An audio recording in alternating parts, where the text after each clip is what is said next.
ప్రభునందు ప్రియ దేవుని బిడ్డలారా, ఈ యొక్క బైబిల్ తరగతికి విచ్చేసినటువంటి దేవుని బిడ్డలని మీ అందరికీ కూడా మన ప్రభువును రక్షకుడైన యేసుక్రీస్తు వారి దివ్యమైన నామములు మీ అందరికీ శుభాలు వందనములు తెలియజేస్తూ ఉన్నాను. మీకు ప్రకటించిన రీతిగా ఈ వారం బైబిల్ తరగతిలో అంశం అమావాస్య. బాగా చెప్పారు, వెరీ గుడ్. అమావాస్య నీకు సమస్య అనేటువంటి అంశాన్ని నేను మీతో మాట్లాడాలని, మీకు ఇవ్వబడిన అంశంలో ఒక 2 కొటేషన్స్ కూడా రాశాను. అమావాస్య నీకు సమస్య అనే టైటిల్ ఇచ్చి, ఆ క్రింద బైబిల్ లేఖనాల ప్రకారంగా మరియు ఖగోళ శాస్త్ర ప్రకారంగా కూడా మీకు పూర్తి స్థాయి వివరణ ఇస్తాను అని ఆ యొక్క పాంప్లెట్లో ఇవ్వబడింది. 2 బైబిల్ ఆధారంగాను, బైబిల్ లేఖనాల ఆధారంగాను, 2 ఖగోళ శాస్త్ర ఆధారంగా కూడా మీకు ఈ యొక్క పాఠం వివరించబడుతుంది. కాబట్టి దయచేసి జాగ్రత్తగా శ్రద్ధగా నేర్చుకోండి. బైబిల్ విద్యార్థులుగా తెలుసుకోండి, జ్ఞానవంతులు కండి, దేవుని బిడ్డలుగా వర్ధిల్లండి. Okay, right. టైటిల్ చూస్తున్నాడుగా, అమావాస్య నీకు సమస్య అని టైటిల్తో అమావాస్య గురించి మీకు తెలియనటువంటి నిజాలు ఈరోజు మనం తెలుసుకుందాం. దానికంటే ముందుగా మీ అందరినీ కామన్గా ఒక ప్రశ్న అడుగుతాను. ప్రశ్నతోనే ప్రారంభిద్దాం ఈరోజు. ప్రశ్నతో. ఏంటి ఆ ప్రశ్న అంటే, అమావాస్య అనేటువంటి పేరు మీకు కొత్త ఏమీ కాదు. కొత్త చెప్పండి, ఎవరికైనా కొత్త? ఎప్పుడు వినలేదా? విన్నారు. అమావాస్య అనేటువంటి పేరును మీరు చాలా చిన్నప్పటి నుంచి వింటూనే ఉన్నారు. అమావాస్య గురించి మీకేం తెలుసో చెప్పండి, ఇది నా ప్రశ్న. ప్రశ్న మరొకసారి, అమావాస్య గురించి మీకేం తెలుసో అది చెప్పండి అన్నాను, అంతే. ఏమన్నాను? What do we know about అమావాస్య or new moon? New moon అంటారు ఇంగ్లీష్లో. అమావాస్య గురించి మనకేం తెలుసు అని ఒక ప్రశ్న మనం సంధించుకుంటే, ఆ ప్రశ్నకి మీరు జవాబు చెప్పాక నేను ముందుకెళ్తాను. బైబిల్ ఆధారంగాను ఖగోళ శాస్త్ర పరంగా కూడా నేను ముందుకు సాగుతాను. ఫస్ట్ ఒక ప్రశ్న అడిగిన మిమ్మల్ని చెప్పాలి. అమావాస్య గురించి మీకు ఎంతవరకు ఏం తెలుసు దాని గురించి? లేదా ఇదే ప్రశ్నను మీకు ఇంకా అర్థం అవ్వకపోతే మీరు చెప్పడానికి ఆలోచించండి. అమావాస్య గురించి లోకంలో ప్రజలు ఏమనుకుంటున్నారో చెప్పండి. పోనీ అదేనా అర్థమైందా? అర్థం కాలేదా? పోనీ మన తెలుగు రాష్ట్రాల్లో, మనం ఎక్కడ వాళ్ళం? మన తెలుగు దేశంలో, తెలుగు రాష్ట్రంలో బతుకుతున్నాం కాబట్టి మన 2 తెలుగు రాష్ట్రాల్లో ఉన్నటువంటి ప్రజల యొక్క ఆలోచన దేని గురించి? అమావాస్య గురించి ఏమనుకుంటున్నారో, ఏం చేస్తారో, దాని గురించి ప్రజలు కలిగి ఉన్నటువంటి అవగాహన ఏంటో చెప్పమన్నాను మిమ్మల్ని. అందులో మీరు కూడా ఉన్నారు ప్రజలుగా. మీరెవరు? క్రైస్తవులే. మీరు బైబిల్ని పట్టుకున్న క్రైస్తవులు అయినప్పటికీ మనం తెలుగు రాష్ట్రాల్లో ఉన్నాం కనుక, మన తెలుగుదేశం, తెలుగు భాష కనుక, మనం ఈ యొక్క ప్రదేశంలో జీవిస్తున్నాం కనుక అమావాస్య అనే పేరు కొత్త కాదు. కాబట్టి అమావాస్య గురించి మీకు ఏం తెలుసు చెప్పమన్నాను, అది చెప్పండి, త్వరగా చెప్పాలి. Very good. ఒక ఆయన చెప్తున్నాడు, మహేష్, అమావాస్య అంటే అదొక శకునంగా కొందరు ఫీల్ అవుతారు. అమావాస్య రోజున ప్రయాణాలు చేయరు. 2 వచ్చాయి. ఇంకా చెప్పండి, ఏం తెలుసు? ప్రజలు ఏమనుకుంటున్నారు, మీకేం తెలుసు అనేది అడిగాను. ఏమనుకుంటారు చెప్పండి. ఇది కాదు, ప్రజలు ఏమనుకుంటారు చెప్పమన్నా. ప్రజల యొక్క వాళ్ళకు ఉన్నటువంటి నాలెడ్జ్. అమావాస్య అంటే మంచిది కాదు, ఇది అసలు పాయింట్. అమావాస్య అంటే మంచి రోజు కాదు. అమావాస్య రోజు మంచి రోజు కాదు, మంచి దినము కాదు అది. ఆ రోజున ప్రయాణాలు చేయకూడదు, చెయ్యరు. ఆ రోజున ఇంకోటి ఏంటన్నా మహేష్ నువ్వు? అదే, ప్రయాణాలు చేయకూడదు, మంచి పనులు ఎత్తుకోకూడదు కదా, గృహ ప్రవేశాలు చేయకూడదు, కొత్తగా గృహాలు నిర్మించుకోవడానికి శంకుస్థాపనలు చేయకూడదు. అంటే శుభప్రదమైనటువంటి ఏ పనికి పూనుకోకూడదు ఆ రోజున. ఏ రోజున? అమావాస్య రోజున. ఇది మీ నుండి వస్తున్న ఆన్సర్, నేను చెప్పేది కాదు ఇది. మీరేమనుకుంటున్నారు? ప్రజలకు ఏం తెలుసు అనేది అడిగా, మీరు అదే చెప్తున్నారు ప్రజలుగా. మేము ప్రజలన్నాను, క్రైస్తవులు అన్నది. ఇంకా ప్రజలుగా మీకు ఏం తెలుసు అడిగా. అమావాస్య మంచి దినము కాదు ప్రజల యొక్క ఆలోచన. ఆ రోజున ఏ శుభప్రదమైనటువంటి పనికి పూనుకోకూడదు, వివాహాలు చేసుకోకూడదు, లేకపోతే వివాహ చూసుకోవడానికి వెళ్ళకూడదు, అంటే ఏ మంచి పనికి పూనుకోకూడదు. ఈవెన్ అది స్కూల్కి వెళ్ళడంతో సహా, స్కూల్కి వెళ్ళడం సహా, పిల్లల్ని స్కూల్కి పంపించడంతో సహా ఈరోజు ఏంటిది అమావాస్య. ఇంకా విషయం చెప్పనా, అమావాస్య ముందు రోజు కూడా పంపించడానికి ఇష్టపడరు. అది దాన్ని ఏమంటారు, అమావాస్యకి ఎదురు. అమావాస్యకి ఏంటది, ఎదురు. ఇది ప్రజల మాట, ఇది ప్రజలు ఏమనుకుంటున్నారు అడుగుతున్నాను మిమ్మల్ని. నేను ఇంకేం విషయంలోకి వెళ్ళలేదు, వెళ్తాను. ప్రజలు ఏమనుకుంటున్నారంటే అమావాస్యకి ఎదురు వెళ్ళకూడదు, అంటే అమావాస్యకి ముందు 2 రోజుల ముందు కూడా వెళ్ళకూడదు. ఈ నెలలో అమావాస్య ఎప్పుడు వచ్చింది చెప్పండి? ఈ నెల జూన్ నెల 2026 సంవత్సరం. ఈ నెల 15వ తారీఖున అమావాస్యగా క్యాలెండర్లో ఉంది. అది కూడా స్క్రీన్ ఫోటో తీసుకుని వచ్చా, ఒకసారి చూపించిన ఆయన జూమ్ చేసి 15వ తారీఖు దగ్గర ఒక నల్ల చుక్క పెట్టాడు క్యాలెండర్ దగ్గర. అది ఎస్బీఐ క్యాలెండర్, మళ్ళీ మామూలు క్యాలెండర్ తేలే. చిన్న చితకా క్యాలెండర్లు అయితే నమ్మరేమోనని SBI, state bank of India calendar తెచ్చా. సాంప్రదాయబద్ధంగా పద్ధతిగా ముద్రిస్తారు, కరెక్ట్గా మనకి అఫీషియల్గా ఉంటుందని తెచ్చా. ఆ ఫోటో చూడండి మీరు స్క్రీన్ మీద. 15వ తారీఖున అమావాస్య అని ఉంది అక్కడ. నల్ల చుక్క కూడా పెట్టాడు, తెల్ల చుక్క పెట్టలే, ఎర్ర చుక్క పెట్టలే. Okay, right. నెక్స్ట్, అంటే అమావాస్యను ప్రజలు ఎలా చూస్తున్నారంటే అది మంచి దినము కాదు, ఆ రోజున ప్రయాణాలు చేయకూడదు, స్కూళ్ళకి పంపించకూడదు. మనం కూడా ఉద్యోగానికి ఆ రోజు ఒకవేళ దాని ఏమంటారు ఫస్ట్ వెళ్ళడం అయితే కనుక ఆ రోజు వెళ్ళకూడదు. బండి కొనుక్కోకూడదు, అయినా అంతేనా? బండి కొనుక్కోకూడదు, వస్తువులు కొనుక్కుంటారు ఎవరన్నా? అసలు ఒక్కటి కాదు, ఆ రోజునికి ఏది చేయరు. ఏ మంచిది, ఏ వస్తువు కానీ, ఏ పిల్లల్ని స్కూల్కి పంపించడం కానీ, ఒక శుభకార్యానికి ఎత్తుకోవడం కానీ ఏది చేయరు. ఎందుకు? ఆ రోజుని ఏమన్నారు? అమావాస్య అన్నారు. రైట్. ఇది లోకములో అనగా మన ప్రాంతంలో, తెలుగు 2 రాష్ట్రాల గురించి మాట్లాడుతున్నాను, ఇంకా మన దేశం అంతా అదే పరిస్థితి ఆల్మోస్ట్ ఆల్. అమావాస్య అంటే ఒక చెడ్డ రోజు, మంచిది కాదు అని ప్రజల యొక్క ఆలోచన, వాళ్ళకున్న అవగాహన. ఇప్పుడు స్టార్ట్ చేస్తున్నాను. ఓకే, అంటే ప్రజలు ఏమనుకుంటున్నారో చెప్పాను, మీ నుండే చెప్పించాను, నేను చెప్పలేదు, మీరే చెప్పారు. ఇప్పుడు నేనేమన్నానంటే ఒక బైబిలు విద్యార్థిగా మరియు బైబిల్ని బోధించేవాడిగా, దేవుని పక్షాన నిలబడిన వ్యక్తిగా, ఒక లోక సంబంధమైన జ్ఞానాన్ని అవపోసన పట్టినటువంటి ఒక లెక్చరర్గా కూడా రెండింటిగా మాట్లాడుతున్నాను ఈరోజు. ఎప్పుడు చెప్పలే, ఇవాళ చెప్తున్నా.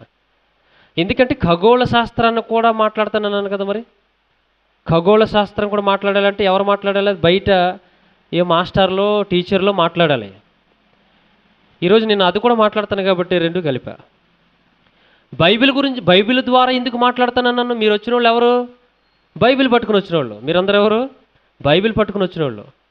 కాబట్టి మీకు బైబిల్ ద్వారాను మరియు ఖగోళ శాస్త్రపరంగా కూడా 2 విధాలుగా కూడా ఎక్స్ప్లెయిన్ చేసే ప్రయత్నం చేస్తాను.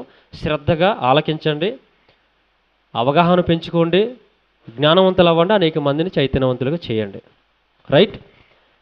ఒక మాటను చూసి దేవుడు ఏమంటున్నాడో బైబిల్ గ్రంథంలో అమావాస్య గురించి ఒక మాట చూద్దాం. కొలస్సీలకు రాసిన పత్రిక, కొలస్సీలకు రాసిన పత్రిక 2వ అధ్యాయము 16వ వచనాన్ని చూద్దాం. కాబట్టి అన్నపానముల విషయములోనైనను, పండుగ, అమావాస్య, విశ్రాంతి దినము అను వాటి విషయములో అయినను మీకు తీర్పు తీర్చనెవనికిని అవకాశం ఇవ్వద్దు అన్నాడండి. బైబిల్లో దేవుడు ఏమన్నాడు ఇక్కడ? వాక్యం ద్వారా దేవుడు మరలా, కాబట్టి అన్నపానముల విషయంలోనైనను, పండుగ, అమావాస్య, విశ్రాంతి దినము అనే వాటి విషయంలో ఎవరిని మీ దగ్గరకు వచ్చి మమ్మల్ని తీర్పు తీర్చేటట్లుగా మీరు ఉండొద్దు అన్నాడండి. అవకాశం ఇవ్వకండి ఎవరికి అన్నాడు. ఎవరికి చెప్తున్నాడు ఇది? బైబిల్లో ఉన్నమాట. ఇప్పుడు ఈ మాట ఎవరికి? బైబిల్ను పట్టుకున్న వాళ్ళందరికీ. అంతేనా? ఒక్క మాట మీరు సూటుగా చెప్పాలి ఇవాళ, జాగ్రత్తగా వినాలి, నా మాటలు బాగా అర్థం చేసుకోవడానికి ప్రయత్నించాలి ఇవాళ. ఈ మాట చదివాను కదండి, ఈ మాట అంటే ఇప్పుడు చదివినటువంటి వచనం, లేఖనం బైబిల్లో ఉంది. ఉందా? కొలస్సీ పత్రిక నూతన నిబంధన ఎక్కడ ఉంది? ఇది నూతన నిబంధనలు కొలస్సీలకు రాసిన పత్రికలు 2వ అధ్యాయం 16వ వచనంలో ఉంది. ఏ మాట? పండుగ, అమావాస్య, విశ్రాంతి దినము, అన్నపానముల విషయంలో అని వాటి విషయంలో తీర్పు తీర్చే అవకాశం ఎవరికి ఇవ్వద్దు మీరు అన్నాడు. అంటే ఆ విషయాలలో మీరు తీర్పు తీర్చేటట్లుగా వండుకోండి, వేరే వాళ్ళు వచ్చి మిమ్మల్ని అని అన్నాడు. ఇప్పుడు ఈ మాట ఎవరికి అని అంటే, సాక్షాత్తు దేవుని పిల్లలుగా పిలిపించుకుంటూ బైబిల్ను చేతబట్టుకున్న వాళ్ళందరికీనా, బైబిల్ పట్టుకున్న వాళ్ళకి ఇది, బైబిల్ పట్టుకున్న వాళ్ళకి ఇది కదా, బాగా వినాలి. బైబిల్ను అనుసరించే వాళ్ళకి, బైబిల్ను పట్టుకున్న వాళ్ళకి ఈ మాట. ఎవరికి? బైబిల్ను పట్టుకున్న వాళ్ళకి ఈ మాట. ఈ ప్రసంగం ఎవరికి ఇప్పుడు చెప్పాలి? మీరు చెప్పేశాను. క్రైస్తవులకి ఈ ప్రసంగం. ఎవరికి ఇది? ఈ ప్రసంగం క్రైస్తవులకి. అదే ప్రసంగం చేస్తున్నాడు అక్కడ 2:16 కొలస్సీలకు రాసిన పత్రికలో 2:16 అపోస్తలుడైన పౌలు గారి చేత దేవుడు మాట్లాడిస్తున్న మాట. నాయనా బిడ్డలారా, అమావాస్య విషయంలో కానీ, విశ్రాంతి దినం గురించి కానీ, పండుగ గురించి కానీ ఎవరు వచ్చి మిమ్మల్ని ఏదో ఎత్తు చూపించేటట్లుగా మీరు ఏమి ఉండొద్దు, అవకాశం ఇవ్వద్దు ఎవరికి అన్నాడు. ఇప్పుడు ఈ మాట క్రైస్తవులకి, అక్షరాల క్రైస్తవులకి. Okay, right. సైన్స్ విద్యార్థి, 10th క్లాస్ సైన్స్ విద్యార్థి ఉన్నాడు, 10th క్లాస్ విద్యార్థి ఉన్నాడు. బాగా వినాలి.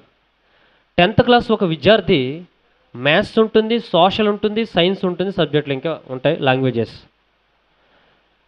10th క్లాసు ఎగ్జాము రాయబోతున్నాడు, పబ్లిక్ ఎగ్జాము. ఆ వ్యక్తి సైన్సు ఎగ్జామ్ రోజున సైన్స్ పుస్తకమే చదవాలా, సోషల్ పుస్తకం చదవాలా? సైన్సే చదవాలి. పోనీ లెక్కలతో చెప్దాం, లెక్కల పుస్తకం. 10th క్లాసు అది కూడా లెక్కల పుస్తకమే, లెక్కల సబ్జెక్టు రోజున లెక్కల పుస్తకమే ప్రిపేర్ అయ్యి వెళ్ళాలి ఆ అబ్బాయి లేకపోతే ఆ అమ్మాయి. లెక్కల పుస్తకమే కదని 8th class text book prepare అయితే బాగుంటుందా? 6th క్లాసు, 7th, 9th పోనీ కుదురుతుందా? లెక్కల పుస్తకమే. 10th క్లాసు లెక్కల పుస్తకం చదవాలా, 9th, 8th, 6th చదవాలా? 10th క్లాసు విద్యార్థి 10th క్లాసు లెక్కల పుస్తకమే ప్రిపేర్ అవ్వాలి. ఆ లెక్కల పుస్తకం 10th క్లాస్ ఎగ్జామ్ కాబట్టి. ఇది అర్థమైంది కదా క్లియర్గా? బైబిల్ను పట్టుకున్న ప్రతి క్రైస్తవుడు బైబిల్లో ఉన్నట్టుగానే మనం ప్రవర్తించాలా, బైబిల్ను దాటి ప్రవర్తించాలా? సింపుల్గా కొట్టేసింది చూడండి, సింపుల్గా కొట్టేసింది. అమావాస్య మంచిది కాదని కానీ, మంచిది అని కానీ అనుకుంటున్నారు అనుకోండి వ్యక్తులు, వాళ్ళు బైబిల్ అవతల ఉన్న వ్యక్తులు అనుకోండి, నో ప్రాబ్లం. బైబిల్ అవతల ఉన్న వ్యక్తులు అనుకోండి, సమస్య లేదు ఇక్కడ. బైబిల్ యువతలో ఉన్న వ్యక్తులు అనుకోండి, అక్కడే ఉంది సమస్య కదా. బైబిల్ను పట్టుకున్న వాళ్ళు, ప్రభువుని అంగీకరించిన వాళ్ళు, చర్చికి వెళ్ళే వాళ్ళు ఎవరైనా, క్రైస్తవుడు అన్న వాళ్ళు ఎవరైనా బైబిల్ పరిధిలోకి వస్తారు కదండి. మరి బైబిల్ని దాటి మనం ఆలోచించామనుకోండి, ఏమవుద్ది?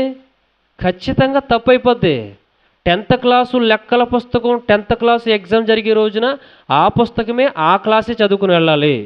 అది ఎంత వాస్తవమో, బైబిల్ విద్యార్థులుగా, బైబిల్ని పట్టుకున్న వాళ్ళగా, బైబిల్ చెప్పినట్లుగా నడిచేవాడే, బైబిల్ అన్నట్లుగా బ్రతికేవాడే క్రైస్తవుడు. మనం బైబిల్ను బయటికి వెళ్ళిపోయి మాట్లాడుతున్నాం అనుకోండి, బైబిల్ని పక్కన పెట్టి ఇంకొక దానిలోకి వెళ్ళి మనం ఆలోచిస్తున్నాం అనుకోండి, అది ఖచ్చితంగా 100కి 1000% తప్పు. ఇది ఫస్ట్ మీరు మైండ్లో పెట్టుకోవాలి. ఇప్పుడు అసలు పాఠంలోకి వెళ్దాం. అసలు పాఠం అంటే నెక్స్ట్ స్టెప్లోకి వెళ్తాం. దేవుడు ఏమన్నాడు? విశ్రాంతి దినము, అమావాస్య గురించి మిమ్మల్ని ఎవరొకడు వచ్చి వేలెత్తి చూపించేటట్లుగా ఉండొద్దు నా బిడ్డలారా అన్నాడు. ఇప్పుడు అదే అమావాస్యను బైబిల్లో ఎక్కడెక్కడ ఎలా రాయబడింది, ఎలా ప్రస్తావించబడింది అమావాస్య గురించి కొన్ని లేఖనాలను చూపిస్తాను. బైబిల్ పట్టుకున్న వాళ్ళగా చూద్దాం కొన్ని విషయాలు. ఆదికాండములో ఒక మాట మనకు తెలుసు, ప్రారంభాధ్యాయం కదా. ప్రారంభాధ్యాయం 16వ వచనం, తర్వాత నేను 14వ చూపిస్తాను, లాస్ట్లో చూపిస్తాను. 16 చూద్దాం. మరియు 16ఏనా?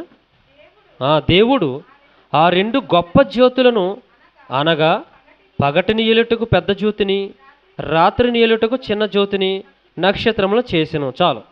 ఇది ఎందుకు చూపించానంటే సూర్యుడిని చంద్రుణ్ణి దేవుడు చేశాడు అని చెప్పడం కోసమే. సింపుల్గా సూర్యుడిని చంద్రుణ్ణి దేవుడు చేశాడు అని చెప్పడం కోసమే. తర్వాత అవి ఎందుకు చేశాడు ఏంటో తర్వాత చూద్దాం. ఇప్పుడు కొన్ని లేఖనాలను మనం పరిశీలించుకుంటూ బైబిల్ విద్యార్థులుగా ముందు కొనసాగుదాం. బైబిల్లో అమావాస్య గురించినటువంటి ప్రస్తావనలు ఎక్కడెక్కడ వచ్చాయో కొన్ని సందర్భాలను చూపిస్తాను. వాటిని నియామక కాలములు అని కూడా పిలుస్తారు.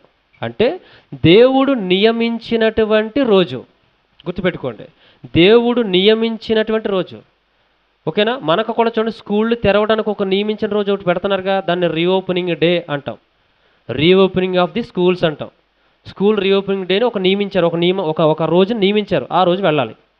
ఎప్పుడు పడితే అప్పుడు వెళ్ళిపోతే స్కూల్ తీసి ఉండదు, గేట్లు వేసేసి ఉంటుంది, తాళం వేసి ఉంటుంది. దేవుడు కూడా కొన్ని పనులు చేయమని ఆనాడు ఇశ్రాయేలు జాతికి ఆయన ప్రజలకి కొన్ని నియామక దినాలను సూచించాడండి. చూసేద్దాం, త్వరగా చూసేద్దాం. దినవృత్తాంతముల 2వ గ్రంథం 2వ అధ్యాయము 4వ వచనం చూద్దాం. ఆ దేవుడని యెహోవా సన్నిధిని సుగంధ వర్గములను ధూపము వేయుటకును సన్నిధి రొట్టెలను నిత్యము ఉంచుటకును ఉదయ సాయంకాలముల యందును విశ్రాంతి దినముల యందును. ఇప్పుడు చూడండి, అమావాస్యల యందును మా దేవుడని యెహోవాకు ఏర్పాటైన ఉత్సవముల యందును ఇశ్రాయేలీయులు నిత్యమును అర్పింపవలసిన దహన బలులను అర్పించుటకును ఆయన నామ ఘనత కొరకు మందిరం ఒకటి ఆయనకు ప్రతిష్ఠితం చేయబడినట్లుగా నేను కట్టించబోచున్నానని సందర్భం. ఇప్పుడు అందులో అమావాస్య అనేటువంటి రోజు ప్రస్తావన కూడా వచ్చింది. అక్కడ వచ్చిందా? వచ్చింది. మరొక మాట, అదే 2వ దినవృత్తాంతాలు 8వ అధ్యాయము 13 చూద్దాం. 8-13. అదే 2వ దినవృత్తాంతాల గ్రంథం 8. మోషే ఇచ్చిన ఆజ్ఞను బట్టి విశ్రాంతి దినముల యందును అమావాస్యల యందును నియామక కాలముల యందును సంవత్సరమునకు ముమ్మారు జరుగు పండుగల యందును అనగా పులియని రొట్టెల పండుగల యందును వారముల పండుగల యందును పర్ణశాలల పండుగల యందును యెహోవాకు దహన బలులు అర్పించుచు వచ్చెను. ఏం కనపడింది? వచ్చిందిగా, నియామక కాలాల్లో అమావాస్యను కూడా ఆచరించాలి వాళ్ళు. బాగా చూడండి, అమావాస్య రోజున కూడా నియామక కాలంగా ఒకటి వచ్చింది. మరొక మాట కూడా చూద్దాం. కీర్తనల గ్రంథం 81వ కీర్తన. కీర్తనల గ్రంథం 81వ కీర్తన 81వ కీర్తన 3వ వచనాన్ని చదవండి. అమావాస్య నాడు కొమ్ము ఊదుడి, మనం పండుగ ఆచరించు దినమగు పున్నమ నాడు కొమ్ము ఊదుడి. ఏ రోజున కొమ్ము ఊదమన్నాడు? అమావాస్య నాడు ఊదమన్నాడు. కొమ్ము అంటే ఏంటనుకున్నారు? బోర. ఆ కొమ్ము ఊదితే ఒక శబ్దం వస్తుంది, అంటే ఒక సైరన్ లాంటిది, ఒక హార్న్ లాంటిది. అందరు రండి. పూర్వకాలం చాటింపు వేసేయడానికి ఒక డప్పు మోగించుకుంటూ తిరిగేవారు. ఇప్పుడంటే మెగాఫోన్లు అవి పట్టుకు తిరుగుతున్నారు, కానీ పూర్వకాలం ఏదైనా ఒక విషయాన్ని గ్రామంలో తెలియజేయాలంటే చాటింపు వేయడానికి ఒక డప్పు తీసుకుని ఒక వ్యక్తి ఎవరో ఒక ఆయన తిరిగేవాడు, చెప్పేవారు. ఆ డప్పు వినగానే మన అందరికీ ఏమైపోయింది? అందరు చెవులు అందరూ ఎక్కడ పడతారు? ఆ వ్యక్తి ఏం చెప్తున్నాడో వింటారు. అంటే దాన్ని ఏమంటాం మనం? సైరన్. చూడండి, ఫైర్ ఇంజిన్ వస్తూ ఉంటుంది, దానికి ఒక సైరన్ ఉంటుంది. అది మోక్కుంటూ వెళ్ళిపోతుంది అనుకోండి, అందరూ సైడ్ ఇస్తారు. ఎందుకు? అదిగో ఫైర్ ఇంజిన్ వెళ్తుంది, ఎక్కడో మంటలు చెలరేగాయి అనమాట, ఏదో గ్రామంలో ఎక్కడో ఊర్లో అని ఆ సైరన్ శబ్దానికి దూరం అవుతాం. అంటే ఇక్కడ సైరన్గా వాడుతున్నాడు. కొమ్ము ఊదుడు, కొమ్ము ఊదండి, అందరిని పిలవండి, ఇశ్రాయేలు ప్రజలందరినీ పిలవండి. పిలవడానికి కొమ్ము ఊదమన్నాడు. ఆ ఊది ఏ రోజు ఊదమన్నాడు? అమావాస్య రోజు ఊదమన్నాడు. మీరు బాగా మనసు పెట్టాలో, అమావాస్య మంచిది కాదు, అమావాస్య రోజున ఏమీ చేయకూడదు, అమావాస్య రోజున ఎక్కడికి వెళ్ళకూడదు అనేటువంటి ఆలోచనల్లో ప్రజలు ఉన్నారు. మీరు బైబిల్ని పట్టుకున్నారు కాబట్టి, బైబిల్ పరిధిలోకి మీరు వస్తున్నారు కాబట్టి, ఇప్పుడు బైబిల్ని బట్టి మీకు బోధిస్తున్నాను. బైబిల్లో దేవుడు వాటి గురించి ఏమి రాశాడు అమావాస్య గురించి అని చూస్తే, బైబిల్లో దేవుడు అమావాస్య గురించి ఆ అమావాస్యను కూడా ఒక నియామక కాలంగా ఇచ్చాడు.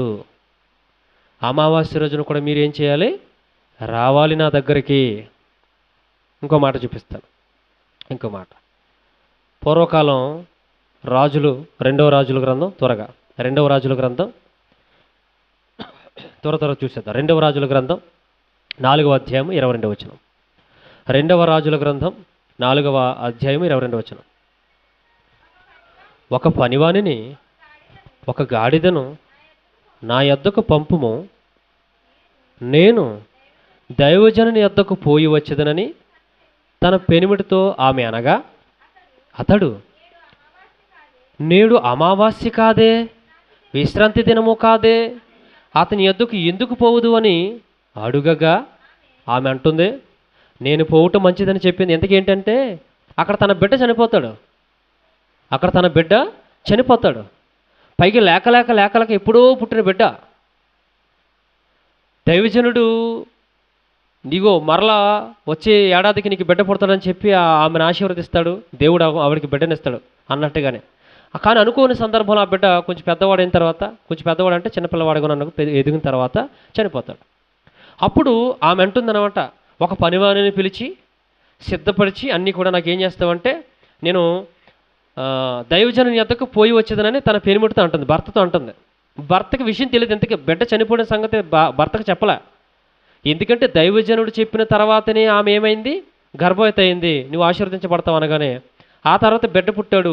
ఏదైనా అతని దగ్గరికి వెళ్ళి చెప్పాలి, ప్రవక్త దగ్గరికి వెళ్ళాలా నేను అని నిర్ణయించుకుంది. వెంటనే మళ్ళీ భర్తకు చెప్తే ఎక్కడ కంగారు పడతాడని చెప్పి ఇప్పుడు ప్రవక్త గారి దగ్గరికి బయలుదేరుతుంది.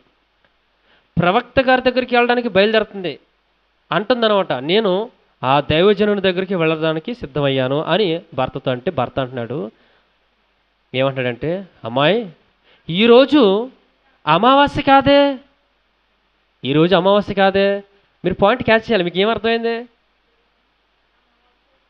అది అమావాస్య రోజైతే వెళతావు ప్రవక్త దగ్గరికి, అమావాస్య రోజైతే వెళతావు మందిరానికి. ఎక్కడ? ఆ రోజుల్లో ఇశ్రాయేలు ప్రజలు బాగా వినాలి. అమావాస్య రోజునైతే వెళ్తావు కదా, ఈరోజు అమావాస్య కాదు కదా. మీకు అర్థం అవ్వాలంటే అప్పుడప్పుడు ఇవాన్ జాషువా మా అబ్బాయి ఏమంటాడంటే, మధ్యలో ఎప్పుడైనా శుక్రవారమో గురువారం సెలవు వస్తే మేము వేలువెన్నెల్లి వస్తూ ఉంటాం. అక్కడికి వెళ్ళి సాయంత్రం ఇక్కడికి వచ్చి దిగేటప్పుడు అంటాడు, ఈరోజు మనకు ప్రార్థన అంటూ ఉంటాడు. ఎందుకు? ప్రతి ఆదివారం అక్కడి నుంచి అక్కడ ఆరాధన ముగించుకుని ఇక్కడికి వచ్చేసరికి ఇక్కడ ఏం జరుగుతూ ఉంటుంది? ప్రతి ఆదివారం సాయంత్రం 7 గంటలకి ఈ ఏర్పాట్లన్నీ సిద్ధం చేసి వీళ్ళంతా కూడా సిద్ధపడుతూ ఉంటారు ఇక్కడ. అది చూసి ఏం పెట్టుకున్నాడు ఒక అలవాటుగా, ఈరోజు ఆదివారం అంటే, ఆదివారం తనకు తెలియదు ఆదివారం అని, కానీ ఏం తెలుసు, ఖచ్చితంగా వారంలో ఒక రోజు ఇక్కడ ప్రార్థన జరుగుతుంది అని. ఈరోజు ప్రార్థన కదా డాడీ అంటాడు. ఈరోజు ఆదివారం కాదు నాన్న, సండే కాదు, ఎల్లుండి అంటాను. అలాగే తన భర్త కూడా అడుగుతున్నాడు, ఏమని? ఈరోజు అమావాస్య కాదు నువ్వు ప్రవక్త గారి దగ్గరికి వెళ్ళడానికి, లేకపోతే మందిరానికి వెళ్ళడానికి, ఈరోజు అమావాస్య కాదు కదా నువ్వు బయటికి వెళ్ళడానికి. కానీ లోకం ఏమంటుంది? ఆ రోజు ఎక్కడికి వెళ్ళకూడదు, ఆ రోజు ఎక్కడికి ప్రయాణమే చేయకూడదు, మంచిదే కాదు అని లోకం అంటుంది. ఇక్కడ చూస్తే బైబిల్లో చూస్తే, బైబిల్ గ్రంథంలో చరిత్రలో చూస్తే దేవుడిచ్చిన నియామక కాలం చూసాం. నియామకాలలో మీకు చూపించాను. ఆ నియామక కాలాలు అమావాస్య రోజున రమ్మన్నాడు ఆయన, అమావాస్య రోజున గ్యాదర్ అవ్వమన్నాడు ఆయన, సమాజంగా కూడమన్నాడు ఆయన. ఇంకా కొన్ని చూసేద్దాం. యెషయా గ్రంథం 66వ అధ్యాయం, యెషయా గ్రంథం 66:23. యెషయా గ్రంథం 66వ అధ్యాయము 23వ వచనం. ప్రతి అమావాస్య దినమునను ప్రతి విశ్రాంతి దినము నా సన్నిధిని మొక్కుటకై సమస్త శరీరులు వచ్చేదురని యెహోవా సెలవిచ్చుచున్నాడు. ప్రియులారా, మీకేమర్థమైంది? ప్రజలందరూ ఎప్పుడు రావాలంటున్నాడు ఆయన? ప్రతి అమావాస్య రోజున. పైగా ప్రతి విశ్రాంతి, అమావాస్య నెలలో ఎన్నిసార్లు వస్తుంది? ఒక్కసారే. అమావాస్య నెలకి ఎన్నిసార్లు? ఒక్కసారి వస్తుంది. విశ్రాంతి దినం వారానికి ఒక్కసారి. విశ్రాంతి దినం ఎన్నిసార్లు? వారానికి ఒక్కసారి. అంటే దాదాపుగా 4 లేదా 5 కొన్ని సందర్భాల్లో నెలను బట్టి. మనం సగటు వేసుకుంటే 4 వారాలు వస్తుంది విశ్రాంతి దినం అయితే. అమావాస్య రోజైతే నెలలో ఒక్కసారి వస్తుంది. ఇప్పుడు ఏమంటున్నాడు దేవుడు అక్కడ? ప్రతి అమావాస్య దినమునను ప్రతి విశ్రాంతి దినమునను నా సన్నిధిని మొక్కుటకై, అంటే ప్రార్థనకి, ఆరాధించడానికి ఎప్పుడు రావాలి? అమావాస్య రోజున రావాలి. దేవుడు అమావాస్యను చూడండి ఎలా మాట్లాడుతున్నాడు. దేవుడు అమావాస్యను చెడ్డదన్నట్టుగా ఎక్కడ మాట్లాడినట్టుగా మనకేం కనపట్లే. అలాగని మంచిది అన్నట్టుగా కూడా ఇక్కడ ఏం చెప్పట్లే, మీకు ఇక్కడ ఏం రివీల్ అవ్వట్లే. ఇది అమావాస్య చెడ్డదని మంచిదని ఇక దేవుడు ఇప్పటివరకు ఏం చెప్పలే, మనకు అర్థం అవ్వాలి. కానీ అమావాస్య రోజున మాత్రం పని చేయమన్నట్టుగా, ఆయన్ని ఆరాధించడానికి రమ్మన్నట్టుగా, అదొక వాడుకగా, నియామక కాలముగా దేవుడు నిర్ణయించినట్టుగా బైబిల్ గ్రంథంలో మనం చూస్తున్నాం చరిత్రలో. ఇంకా ముందుకెళ్దాం. యెహెజ్కేలు గ్రంథం 46:3. యెహెజ్కేలు గ్రంథం 46:3. మరియు విశ్రాంతి దినములలోను అమావాస్యలలోను దేశ జనులు ఆ తలుపు దగ్గర నిలువబడి యెహోవాకు ఆరాధన చేయవలెను. ఏం చేయవలెను? ఆరాధన. అమావాస్య రోజున ఏం చేయాలి? ఇప్పుడు ఆరాధన చేయాలి. బైబిల్ చెబుతుంది. బైబిల్ చెబుతుంది అంటే, బైబిల్ చెబుతుందంటే ఎవరు చెప్తున్నట్టు? దేవుడు చెప్తున్నాడు. ఏమని?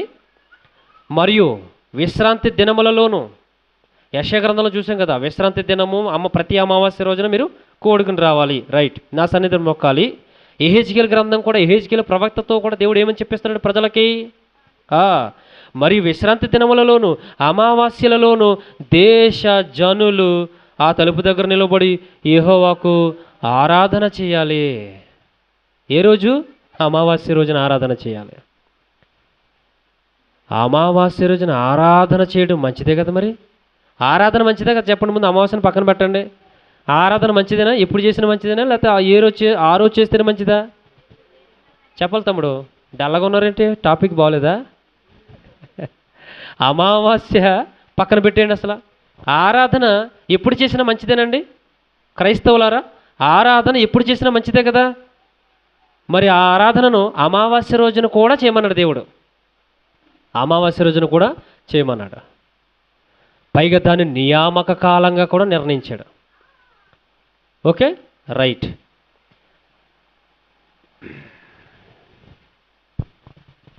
ఇంతకుముందు మనం దినవృత్తాంతాల 2వ గ్రంథంలో చూసాం. ఆయన 1వ దినవృత్తాంతాలు కూడా చూద్దాం. అంటే లేఖనాలు మీకు కొంచెం ఎక్కువ ఇవ్వాలని చెప్పి ఆశిస్తున్నాను. మొదటి దినవృత్తాంతముల గ్రంథం 23:30 చదువుదాం. చూద్దాం. అనుదినమును ఉదయ సాయంకాలముల యందు యెహోవాను గూర్చిన స్తుతి పాటలు పాడుటకును విశ్రాంతి దినములలోను, ఇప్పుడు చదవండి అందరూ, అమావాస్యలలోను పండుగలలోను యెహోవాకు దహన బలులను అర్పింపవలసిన సమయములన్నిటిలోనూ లెక్కకు సరి అయిన వారు వంతు ప్రకారం నిత్యము యెహోవా సన్నిధిని సేవ జరిగించుటకును నియమించబడిరే. దేవుని బిడ్డలారా, అమావాస్య రోజున యెహోవాను గూర్చి స్తుతి పాటలు పాడటానికి, దహన బలులు అర్పించడానికి, ఆయన్ని ఆరాధించడానికి ఏం చేయాలి? ఆ రోజు రావాలని దేవుడు నియామక కాలంగా నిర్ణయించాడు. ఆమోసు గ్రంథం 8:5. ఆమోసు గ్రంథం 8:5. త్వరగా, తక్కువ టైంలో ఎక్కువ సమాచారం ఇవ్వాలని ఆశపడుతున్నా. మీరు స్పీడ్గా ఉండాలి. 8:5. తూము చిన్నదిగాను రూపాయి ఎక్కువదిగాను చేసి దొంగ త్రాసు చేసి మనము ధాన్యమును అమ్మునట్లు అమావాస్య ఎప్పుడైపోవునో, మనము గోధుమలను అమ్మకము చేసినట్లు విశ్రాంతి దినము ఎప్పుడు గతించిపోవునో అని చెప్పుకుని వారులారా. బాగా వినండి. ఆ రోజుల్లో వ్యాపారులు కూడా ఏమని బాధపడుతున్నారు? అమావాస్య రోజు ఎప్పుడు అయిపోద్దో, ఎప్పుడు వెళ్ళిపోద్దో. ఎందుకంటే అమావాస్య రోజున ఎవ్వరూ బయటి పనులకు వెళ్ళకూడదు. దేవుని ఇచ్చాడు కదా నియామకం, ఆ రోజు ఆరాధించాలి, ఏ పని చేసుకోకుండా చక్కగా దేవుని యొక్క సన్నిధిలో గడపండి అని చెప్పాడు. అప్పుడు మరి వ్యాపారస్తులు ఏమైపోతారు? ఒకవేళ దుకాణాలు తెరుచుకుంటే ఎవరో కొనరు, వేస్ట్ అయిపోతాయి సరుకు అంతా. వాళ్ళు ఏమని ఫీల్ అవుతున్నారంటే, మనము గోధుమలను అమ్మకం చేయనట్లు విశ్రాంతి దినం ఎప్పుడు గడిచిపోతుందో, పైగా అమావాస్య ఎప్పుడు అయిపోవునో, మనము ధాన్యమును దొంగ త్రాసు వేసి అమ్ముకోవడానికి ఆ అమావాస్య రోజు ఎప్పుడు అయిపోద్దో, తెల్లారు జనం అందరూ వచ్చేస్తారు, ప్రజలందరూ వస్తారు కొనుక్కోవటానికి, అప్పుడు మోసం చేయడానికి బాగుంటుంది అని ప్రజలు అనుకుంటున్నారు. అంటే ఇక్కడ మీకు ఏం అర్థం కావాలి? అమావాస్య రోజున దేవుని ప్రజలందరూ కూడా ఎవరు కూడా దుకాణాలకి కానీ ఎక్కడికి బయట పనులు కానీ ఎవరు వెళ్ళట్లేదు. అప్పుడు వ్యాపారస్తులు ఏమంటారంటే ఈ దొంగ వ్యాపారులు మనం దొంగ త్రాసు వేసి మోసం చేసి ప్రజల దగ్గర డబ్బులు కూడగొట్టుకోవడానికి గోధుమలు అమ్ముకోవడానికి అమావాస్య ఇప్పుడైపోద్దో అని ఎదురు చూస్తున్నారు వాళ్ళు. అంటే పాత నిబంధన గ్రంథంలో మనం చూస్తే దేవుడు చెప్తున్న మాటలు అమావాస్యను ఒక ప్రత్యేకమైనటువంటి దినంగా, ఆ రోజున కూడా మీరందరూ వచ్చి ఆరాధించాలని, ప్రవక్తలను కలుసుకోవడానికి వెళ్ళే రోజుగా, ఇంకా మనం చాలా విషయాలు చూడొచ్చు. మనం రాజుల గ్రంథాల్లో కూడా చూసినప్పుడు సౌలు రాజు దగ్గరికి దావీదు గారు వెళ్ళాలనుకున్నప్పుడు రాజు ఇంట భోజనం కూర్చున్నప్పుడు అమావాస్య దినం వస్తుంది, అప్పుడు నేను రాజు దగ్గర భోజనం చేయడానికి కూర్చోవాలి, ఈలోపేమో మీ నాన్న నన్ను చంపడానికి చూస్తున్నాడని అక్కడ యోనాతానుతో అనడం, ఇవన్నీ కూడా మన బైబిల్ గ్రంథంలో చూస్తాం. ఇప్పుడు కీర్తనల గ్రంథం మనం చూసాం కదా. ఇంతకీ ప్రశ్న ఇప్పుడు ప్రశ్న సంధిస్తున్నాను మీకు. దేవుడే అమావాస్యను నియామక కాలంగా నిర్ణయించాడు. మొట్టమొదటిది దేవుడు అమావాస్యను చక్కగా వాడుకలోకి తీసుకొచ్చాడు ప్రజలందరూ చక్కగా అమావాస్య రోజున వాడుకగా దేవునిని ఆరాధించడానికి వెళుతున్నారు, ప్రవక్తలను కలుసుకోవడానికి వెళ్తున్నారు. ఖచ్చితంగా దేవుని ప్రజలు అన్న వాళ్ళందరూ అమావాస్యను ఒక నియామక కాలంగా విశ్రాంతి దినాలతో పాటుగా ఆచరిస్తూ కనబడుతున్నారు. ఇదంతా కూడా దేవుడే ఇచ్చినట్లుగా మనకు కనబడుతూ ఉన్నది బైబిల్ ద్వారా.